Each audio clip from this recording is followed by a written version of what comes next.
Have you ever heard a truly fascinating story about where a word comes from? A tale that sounds just a little too perfect to be real. You can spot a folk etymology story because it offers a seemingly logical and often delightful explanation for a word's origin, but it is ultimately incorrect. These are imaginative tales that people create to make unfamiliar words sound more familiar or meaningful. The core mechanism behind folk etymology is our human desire to make sense of language. When a word's true origin is obscure or no longer obvious, our brains naturally try to find a pattern or a story that connects it to something we already know. It is a way of tidying up the messy history of language. When you encounter a word origin story, first ask yourself if it sounds a little too perfect or picturesque.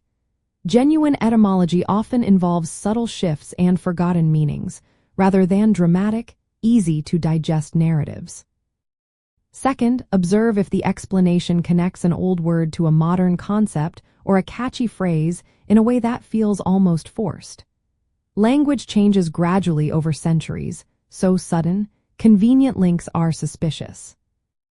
Third, listen for stories that relying heavily on a catchy but perhaps superficial similarity in sound. For instance, the myth that golf stands for gentlemen only, ladies forbidden is a classic folk etymology. The actual word has much older origins in Germanic and Scottish languages related to club. Finally, consider if the explanation lacks any historical context or refers to an unverified anecdote. Authentic word origins are traceable through historical texts and linguistic patterns, not just clever tales. Here is an interesting insight.